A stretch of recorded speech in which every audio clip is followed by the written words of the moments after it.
30 বছর ধরে লাগাতার একইভাবে দাড়ি কাটতেছেন, 20 বছর 10 বছর ধরে, একবারও নবীর কথা মনে হয় না?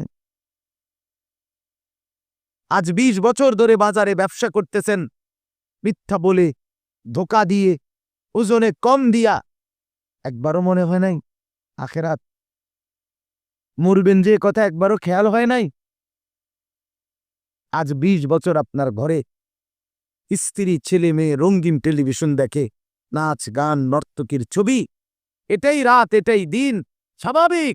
আপনিও হাসতেছেন, তারাও হাসতেছে, আপনিও দেখতেছেন, তারাও দেখতেছে, কোনো কারো লজ্জা, অনুশোচনা, পরোয়া, বিব্রত বোধ, লজ্জিত অনুভূতি কিছুই নাই। একবারও কি মনে হয় নাই আল্লাহর কথা, আখেরাতের কথা? একবারও মনে হয় না রাসূলুল্লাহ সাল্লাল্লাহু আলাইহি সাল্লামের কথা? কখনো কি ভাবলেন না আপনি মরলে আপনার কবরে যখন জিজ্ঞেস করবে আপনি কি বলবেন? আখিরাতে কি বলবেন? ওয়াকুল্লুহুম আতিহি ইয়াওমাল কিয়ামাতি ফারদা।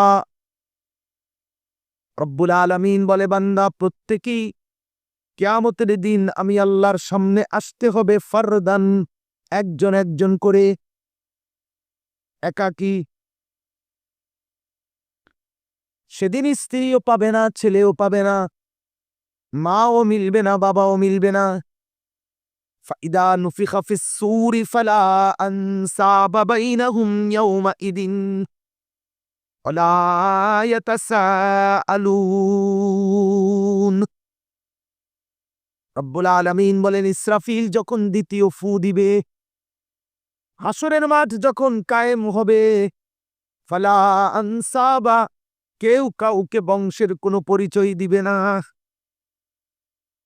কোন সন্তান বলবে না এটা আমার বাপ, কোন বাপ বলবে না এটা আমার ছেলে, কোন স্ত্রী বলবে না এটা আমার স্বামী, কোন স্বামী বলবে না এটা আমার স্ত্রী। ইব্রাহিম নবী ইসমাইলকে দেখেও ডাক দিবে না, ইয়াকুব নবী ইউসুফ নবীকে দেখেও ডাক দিবে না, মূসা নবী নিজের মা আর বোনকে দেখেও ডাক দিবে না। আল্লাহর নবী বলেন, মূসা নবী চিৎকার করে বলবে, লা আসআলুকাল ইয়াওমা উম্মি ওয়ালা উখতি। রব্বুল আলামিন, আমি আমার মাকে চাই না, বোনকে চাই না, বাল আসআলুকাল ইয়াওমা নাফসি, বরং আজ আমি কেবল আমাকেই বাঁচাইতে চাই। কারে খুশি করলেন? কারে ছেড়ে দিলেন? কারে? ভাবতে শিখেন, ভাবতে শিখেন, ভাবতে শিখেন। আমিও ভাবি, আপনিও ভাবে, আমিও ফিকির করি, আপনিও ফিকির করেন। এজন্য মনে হয় না কেন বাপ, গুনার মধ্যে ডুবা জিন্দিগি, নাফরমানির মধ্যে ডুবা জিন্দিগি, কেন আখেরাত মনে হয় না? কেন পরকাল মনে হয়? আপনি কি কবর দেখেন নাই? আপনি কি কারো জানাজা পড়েন নাই? আপনি কি কোনো লাশ দেখেন নাই? বলেন, এখানে কে আছেন কোনদিন কবর দেখেন নাই? বলেন না কেন? কোন লাশের জানাজা পড়েন নাই আপনারা? বলেন না বাস, বলেন, পড়ছেন? এই লাশ, এই জানাজা, এই কবরস্থান, এই দাফন, এটা আপনাকে কিছুই সবক দেয় না? এটা আপনারা কিছুই বুঝায় না যুবক? এই ছেলেরা, বাপ বলো না, তুমি কিছুই ভাবো না?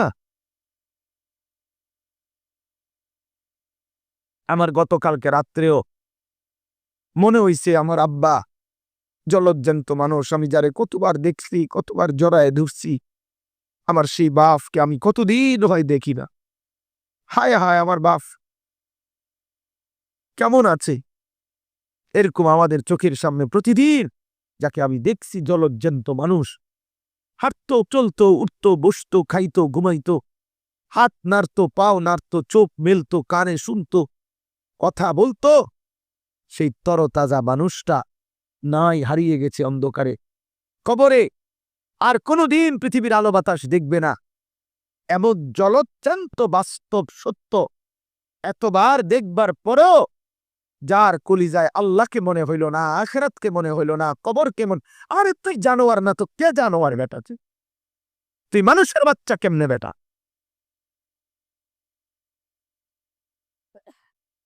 তুই কুকুর না তো কে কুকুর বেটা? হাইওয়ান। কেন আল্লাহকে মনে হবে না? কেন কবর মনে হবে না? আখেরাতকে মনে হবে না? এত ইন্তজাম থাকার পরেও প্রতিদিন মানুষ মরছে। তো এটার সব কথার, এতগুলো কথা কেন বললাম? সব কথার মূল কারণ নাফরমান। নাফরমান চোখ বন্ধ হয়ে গেছে, নাফরমানের কান বন্ধ হয়ে গেছে, নাফরমানের দিল বন্ধ হয়ে গেছে। বেঈমান সিদ্ধান্তই নিয়েছে, আমি তাকাবো না কোনো দিকে, আমি শুনবো না কারো কথা, আমি দেখব না কোনো কিতাব, আমি কারো দিক নির্দেশনা মানব না, আমি চলবো করব, আমি শুনবো, আমি বলবো তাই যা আমার মনে চায়। কি চায় বলেন না? মনে চায়। ইত্তেবাউল হাওয়া, চাহিদার অনুসরণ, খামখেয়ালি। খামখেয়ালি। আপনি জিজ্ঞেস করেন না ছেলেকে, যুবক দাঁড়াইয়া পেশাব করো কেন? আমার ইচ্ছে। সারাদিন মোবাইল টিপো কেন? আমার ইচ্ছে। সারা রাত উলঙ্গ ছবি দেখো কেন? আমার ইচ্ছে। সারা রাত ঘুমায় থাকো কেন? আমার ইচ্ছে। এই বাবা একটা ওয়াক্ত নামাজ পড়ো না কেন? আমার ইচ্ছে। আমার ইচ্ছে। কালকে আমি এক মাহফিলে এক ছেলেকে বললাম, বাপ মাহফিলের ভিতরে বসা বুট খাইও না, এমনি হাতের ইঙ্গিতও দিছি। আমি তাকায় দেখি হে হাসতেছে আর এমনি না বুট খায়। আবার বলছি, আবারও, মানে অর্থাৎ আমি যে একটা মানুষ বলতেছি, জানোয়ারে এই কথাটাও ভাবতেছি। এতটা মুর্দা হয়ে গেছে দিল, কোনো ফিকিরে নাই, কোনো ফিকিরে নাই, কোনো অনুভূতি নাই, হেতে হেতের বুট খাইতেছে। এজন্য বললাম, আল্লাহ তাআলা এই আয়াত এবার শুনেন কি বলছে। এতগুলো কথা এটার জন্য আর মনে করেন, প্রথম কথা, আমি মুমিন, আমি মুসলমান, আমার উচিত জান্নাতি হওয়া, জাহান্নাম থেকে বাঁচা, আল্লাহ তাআলার সন্তুষ্টি অর্জন করা। আর জান্নাতে যাওয়ার জন্য, জাহান্নাম থেকে বাঁচার জন্য, আল্লাহ তাআলার সন্তুষ্টি অর্জনের জন্য আল্লাহ তাআলা দুইটি ব্যবস্থা রাখছেন। এক, কিতাবুল্লাহ, দুই, রিজালুল্লাহ। আল্লাহর পক্ষ থেকে মনোনীত কিতাবও রেখেছেন, আল্লাহর পক্ষ থেকে মনোনীত বান্দাও রাখছেন কিতাব বুঝাইয়া দেওয়ার জন্য। কাজেই পথ হারাইবার কোনো কারণ নাই, জান্নাত মিস হওয়ার কোনো কারণ হইতে পারে না। তাহলে কি কারণ? কারণ একটাই, মনের চাহিদাকে সিদ্ধান্ত নিছে, মনের চাহিদা মতো আমি চলমু, নফসের চাহিদা মতো আমি চলমু। আমার হাওয়া, হাওয়া মানে আরবি হাওয়া, বাংলা হাওয়া না, হাওয়াও ইয়া, এটা আরবি শব্দ, অর্থ হলো মনে যা চায় তাকে অনুসরণ কর। ইত্তিবাউল হাওয়া, খাহেশাতে নফস, এটাই ফয়সালা নিয়ে নিছি, এটাই ফয়সালা নিয়ে নিছি। এলাকার মানুষ কি বলে, দেশ কি বলে, সমাজ কি বলে, পাড়া কি বলে, মানুষের রুচি কি বলে, কিচ্ছু আমার দেখার নাই। আমি জঙ্গলি, আমার মনে যা চাইতে। আপনারা অনেকে জানেন, আমি আমার শিক্ষকতার জীবন আরো আগে, 10-12 বছর আগে একবার এক ক্লাসে এক ছাত্ররে আমি এমনি একদিন বলছিলাম যে পড়ো না, মানে পড়া জিজ্ঞাসা করছি, হে কয় পারি না। তা আমি বললাম যে পারো না কা? হেতে কয় পারি না আর কি, পারে না। আমি কই কি রে, মানে ডাকায় হেদি এমনি কথা কয়, মানে পারি না আর কি। আমি কই পারো না, পারি না এই জন্য, মানে হেতে কথার দঙই হইলো যে মানুষ, এটাই বিজয় গেছে। আমি বললাম, বাপ তুই তো লক্ষণটা ভালো দেয়া হইল না, কথার ডংটা তো সুন্দর হইল না বাবা। ঠিক 15 দিন পরে দেখি মসজিদে হেতের বিচার হইতে আছে, মাদ্রাসার মসজিদে। কি বিচার? তা আস্তা ব্যাং কাইটটা এটা রাইনছে খাইত। বুঝেন নাই কথাটা? হ্যাঁ, তার মানে বুঝাই গেল জানোয়ার নিজেই জানোয়ারের মতো হয়ে গেছে। নফসের চাহিদা, আমার মনে যা চায়, আমার খেয়াল, আমার খুশি। আল্লাহ তাআলা এই আয়াতের মধ্যে বলেন, আরাআইতা মানিত্তাখাদা ইলাহাহু হাওয়াহু। আমাদের নবী সাল্লাল্লাহু আলাইহি ওয়াসাল্লামকে লক্ষ্য করে আল্লাহ তাআলা বলেন, বন্ধু আমার, নবী আমার, দোস্ত আমার, আরাআইতা, আপনি কি লোকটাকে দেখলেন? মানে করেন একজন লোককে দেখাইয়া, না না এখানে নাই, আমি এমনি কল্পনা করে বলতেছি, মানে একজন লোককে দেখাইয়া আল্লাহ বলতেছে নবীকে, বন্ধু দেখেন তো এরে, হ্যাঁ এরে কুদ্দুসাম, নবীজিকে বলছেন, মানিত্তাখাদা ইলাহাহু হাওয়াহু, যে তার মনের চাহিদাকে তার খোদা বানায় সানসে, তার দিকে তুই করেটা কি চান? আপনি কিন্তু তার দিকে দেখেন তুই করেটা কি, তার চুল্লি চান, তার হাঁটাটা দেখেন, তার কথাবার্তার ঢং দেখেন, তার সারাদিনের কাজ কারবার দেখেন, খায় কেমনে, পেশাব করে কেমনে, হুতে কেমনে, আড়ে কেমনে, করেটা কি দেখেন, আমি তার আচরণ দেখেন, লেনদেন দেখেন, তার মোবাইলটা খোলেন, দেখেন কি করে, কি করে। অর্থাৎ উঠতে বসতে, হাঁটতে চলতে, খাইতে ঘুমাইতে, আচরণে উচ্চারণে, বাজারে হাটে ঘাটে মাঠে, ব্যবসায় উপার্জনে, হার জায়গায় আল্লাহ বলতে কিছু আছে, বিধান, শরীয়ত, আখিরাত, কোরআন, সুন্নাহ, আল্লাহর হুকুম বলতে কিছু আছে। আল্লাহ বলে, বন্ধু দেখেন তো নাফরমানের মধ্যে কিছু আসেনি মনে হয়। বরং সে কি করছে? সে তার মনের চাহিদাকেই অনুসরণ করছে, এটারে খোদা বানায় ফেলছে। আল্লাহ বলতে আমার কোনো খোদা না, আমার খোদা আমার মনের চাহিদা, আমার মনের যা। আস্তাগফিরুল্লাহ। বোনকে বলেন, বোন, এই মা, এইভাবে বেপর্দা চলো কেন? বেডি জবাব দিবে, আমার শরীর, আমার দেহ, আমার যৌবন, আমার পাউডার, আমার ফেয়ার এন্ড লাভলি, আমার মেকআপ, আমনি কি তা? রামা, আমার ইচ্ছা, আমার ইচ্ছা। আস্তাগফিরুল্লাহ, আস্তাগফিরুল্লাহ। আরাআইতা মান ইত্তাখাযা ইলাহাহু হাওয়াহু। তো আল্লাহ বলেন, বন্ধু দেখলেন কি ওই লোকটাকে, যে তার মনের চাহিদাকেই খোদা বানিয়ে ফেলেছে। এবার আল্লাহ তাআলা বলেন, আফা আনতা তাকুনু আলাইহি ওয়াকিলা। বন্ধু আমি জানতে চাই আপনার কাছে, আমি আল্লাহ বলতে চাই, সারাটা জীবন, সারাটা সময়, সারাটা মুহূর্ত একটাবারও আমার বিধানের পরোয়া যে করে না, মনের চাহিদার খামখেয়ালি, খেয়াল খুশি মতো যে চলে, এরকম নাফরমানের জন্য আপনি কি নিজে জিম্মাদারি নিবেন? আল্লাহ জানতে চাই, মানে আল্লাহ যে তারে শাস্তি দিব এটা বলার আগে নবীরে বলছে, আচ্ছা আমনে কন চাচা, তার কোনো দায়িত্ব আপনি নিবেন নি কন? নবীকে বল, আম তাকুনু আলাইহি ওয়াকিলা, আপনি কি তার অভিভাবক হবেন? তার জিম্মাদারি আপনি নিবেন নি? এই ডকে আমি কি লেগে নিতাম তারে? কথা বোঝেন নাই? আমি তারে কেন দায়িত্ব নিতাম আমি তার? বন্ধু আপনি কন, আমনেরে কইলাম, আমনে আমার দোস্ত মানুষ, আমনে কন কথা।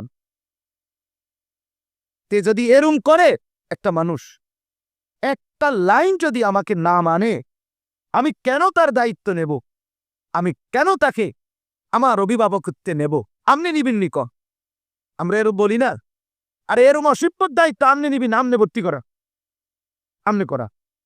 আমরা তো অনেক সময় রাগ করে বলি, সুপারিশ করতে আইছে ছাত্র লইয়া, আমনে করান, আম্মান সত্য না, না দেখেন না, কি দেখেন নাকি? আমনে দেখেন, কথা বলেন না, ওটা বলেন না, আমি নিতাম না। তা আমনে নিতেন না, আমার কান্দে উঠে দিলেন কেন? এই জালেম আমার কান্দে উঠে দিলেন কেন? কথা বলেন। ঠিক আল্লাহ এটা বলছে, আফা আনতা তাকুনু আলাইহি ওয়াকিলা। বন্ধু আপনি দেখলেন তো তারে, আপনি শুধু দেখেন না, করেটা কিসি? সারাদিনে একটা বার আমি মনিবের একটা হুকুম মানে না, এতগুলো মসজিদ দিয়া, হায় হায় হায় হায়, এক একটা গ্রামে, এক একটা এলাকায় যদি 10টা মসজিদ থাকে, 4টা হরন দিয়েও যদি আজান হয়, 40টা হরন দিয়া একসাথে এশার আজান হইল, ফজরের আজান হইল, বেঈমানে একটা বার দূর পাত্তাই দিল না আওয়াজটারে, তে কিতা আসল? কথা বলে কোন ডাকাত এবারটা কইছে ডাকাইতে পরে কিন্তু কোনি খেলে আমনে খাই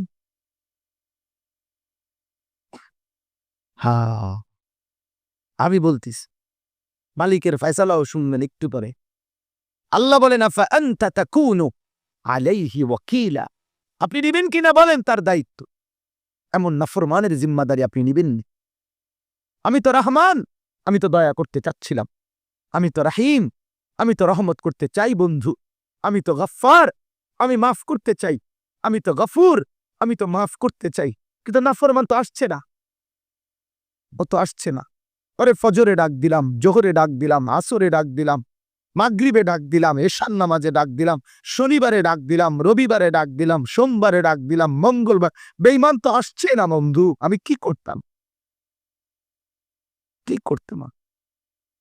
জানুয়ারে তো আসে না আসলেই তো মাফ করে দিতাম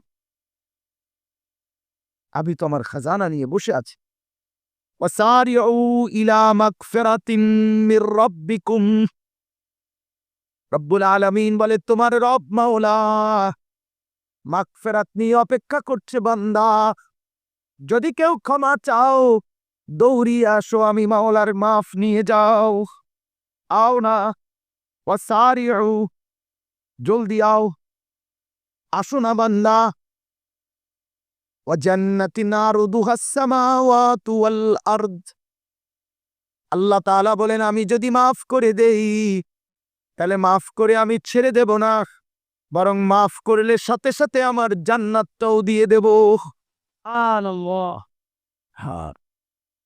তাইলে আল্লাহ তাআলা বললেন এরপরে শুনেন দ্বিতীয় আয়াত আম তাহসাবু আন্না আকসারাহুম ইয়াসমাউনা আও ইয়াকিলুন দোস্ত শুনতেছেন আপনারা ওই বাপ শুনতেছেন এরপরে কথা শুনেন কি কয়াল কইলোটা কি আল্লাহ বলে আম তাহসাবু নবীকে মানে আমার তো মনে হয়েছে আর কি নবীজি যেন আসমানের দিকে তাকাইয়া বলছে আল্লাহ কিছু শুনে তো মনে হয় কিছু তো একারে কি মোটেই দেমাগ নাই কি কিছুই শুনে না আল্লাহ তাআলা তখন উল্টে আবার বুঝতেছে দোস্ত কি করলেন আম তাহসাবু আপনি কি ভাবতেছেন আন্না আকসারাহুম ইয়াসমাউনা আও ইয়াকিলুন মনের চাহিদার অনুসরণ করে সারাদিন চলে যে এই নাফরমানগুলো কিছু শুনে এবং কিছু বোঝে আপনার তেমন হয় আল্লাহ না না ইনহুম ইল্লা কাল আনআম এরা আর কিছু নয় শুধুই জানোয়ার শুধুই আউযুবিল্লাহ শুধুই জান কোরআনের আয়াত দোস্ত কোরআনের আয়াত আল্লাহ বলছে ও কিছু শোনে না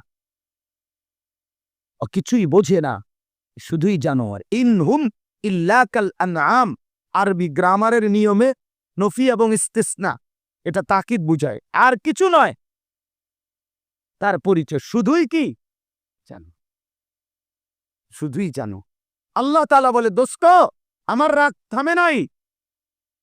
রাগ থামে নাই বন্ধু জানোয়ার বলেও আমি আল্লাহ তাআলার রাগ কমে নাই বরং বালহুম আদাল্লু সাবিলা না না না না জানোয়ার না বরং জানোয়ারের চাইতো নিকৃষ্ট পথে আছে গোমরা এর চাইতো পথহারা কুত্তাও না এটা কুত্তাও না বাদ দেন এটা কুত্তাও না তারে আপনি কুত্তাও মনে করেন না শুকরও মনে করেন তারে কুত্তার লাগে তুলনা দিলে কুত্তায় প্রতিবাদ করবে যে মালিক আমার তো কোনো হালাল হারামের বিধানে নাই আমি আপনার নাফরমানি করছি না কথা বলেন না কুকুরের জন্য কোনো হালাল হারাম আছে যা আমারে আপনি হেন লগে মিলেলেন কেন আমি তো মাওলা আমারে তো আপনি বিধানই দেন আমি বিধান দিয়েছেন আমি না মানলে শুনুন আমারে কইটা পরে তো বিধান দিছেন এজন্য ভাইয়া বন্ধু আমার নওজোয়ান হ্যাঁ নিজেকে বুদ্ধিমান ভাইব না ফাঁকি দিলে বুদ্ধিমান হয় না মাকে ফাঁকি দিয়ে বাপকে ফাঁকি দিয়ে মহল্লাবাসীকে ফাঁকি দিয়ে গুনাহ করছ নারী ছবি নাচ মদ জুয়া ফেন্সিডিল গাঁজা মদ অশ্লীলতা বেহায়াপনা অবৈধ প্রেম নর্তকীর পিছনে হাঁটা, মেয়ের পিছনে হাঁটা, জিনা ব্যভিচারের দৃশ্য দেখা, অবৈধ হাতের অপব্যবহার করা ইত্যাদি যাবতীয় গুনাহ। তুমি ভাবছো তুমি বুদ্ধিমান, তুমি ভাবছো তুমি সুখে আছো, আল্লাহর কসম তুমি সুখে নাই।